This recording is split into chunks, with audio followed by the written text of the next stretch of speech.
రాజన్న సిరిసిల్ల జిల్లాలోని వేములవాడ శ్రీ రాజరాజేశ్వర స్వామి ఆలయ గోశాలలో కోడెల మృతిపై ప్రభుత్వం సీరియస్ అయింది. 2 రోజుల వ్యవధిలోనే 14 కోడెలు చనిపోవడంతో దేవాదాయ శాఖ డిప్యూటీ కమిషనర్ శ్రీనివాస్ రంగంలోకి దిగారు. వేములవాడ ఆలయానికి చెందిన గోశాలను పరిశీలించిన ఆయన ఆలయ ఏఈఓ శ్రీనివాస్ పై తీవ్ర ఆగ్రహం వ్యక్తం చేశారు. కోడెలను వెంటనే వయస్సు ఆధారంగా వేరు చేసి వాటికి నాణ్యమైన దాణాను అందించాలని ఆదేశించారు. గోశాలను ఎప్పటికప్పుడు శుభ్రం చేసి కోడెలు ఆరోగ్యంగా ఉండేలా చూడాలన్నారు. గోశాలకు అవసరమైన సిబ్బందిని వెంటనే రిక్రూట్ చేసుకుని కోడెలను సంరక్షించాలని ఆలయ ఏఈఓ శ్రీనివాస్ను ఆదేశించారు. అలాగే వెటర్నరీ డాక్టర్ను నియమించి కోడెలకు వైద్య పరీక్షలు చేయాలని దేవాదాయ శాఖ డిప్యూటీ కమిషనర్ శ్రీనివాస్ ఆదేశించారు.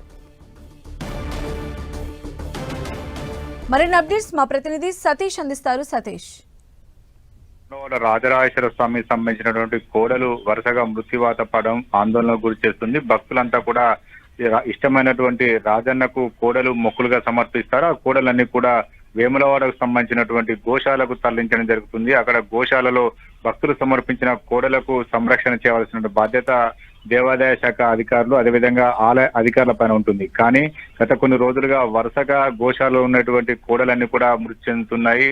మొన్నటి రోజున 2 కోడలు, నిన్న 8 కోడలు, ఇవాళ 4 కోడలు, ఈ రకంగా కోడలు మృతి చెందడంతో వాటిని అన్నిటిని కూడా గుట్టు చప్పుడు కాకుండా మూలవాగులో ఖననం చేస్తున్నారు. ఇదంతా కూడా భక్తులు ఆగ్రహం వ్యక్తం చేస్తున్నారు. సరైన పోషణ లేకపోవడం, సంరక్షణ పైన అధికారులు శ్రద్ధ చూపి వహించకపోవడం కారణంగానే ఈ గోవులు మృతి చెందుతుందని చెప్పి భక్తులంతా కూడా ఆగ్రహం వ్యక్తం చేస్తున్నారు. గో సంరక్షణ నాయకులు కూడా ఆలయ అధికారుల తీరు పైన కూడా ఆగ్రహం వ్యక్తం చేయడం జరుగుతుంది. ఈ నేపథ్యంలో వరుసగా కోడలు మృతి చెందుతున్న నేపథ్యంలో జిల్లా కలెక్టర్ పాటు దేవాదాయ శాఖ డిప్యూటీ కమిషనర్ శ్రీనివాసరావు గోశాలను పరిశీలించడం జరిగింది. గోశాలలో దాదాపు 600 కెపాసిటీతో ఉన్నటువంటి గోశాలలో ప్రస్తుతం 1200 కోడల వరకు ఉన్నాయి. ఇదంతా కూడా ఓవర్లోడ్ తో ఉండడం కారణంగా వీటన్నిటి కూడా మరొక ప్రత్యామ్నాయ మార్గం చూడాలని చెప్పి అధికారులకు సూచించారు. ఎందుకంటే ఎక్కువ మొత్తంలో భక్తులు సమర్పించిన కోడల పోషణ కొంత ఇబ్బంది నేపథ్యం, అదేవిధంగా వాటికి సరైన పోషణ ఆహారం అందించకపోవడం కారణంగా చనిపోతున్నట్లుగా అధికారులు గుర్తించడం జరిగింది. ఇవన్నీ కూడా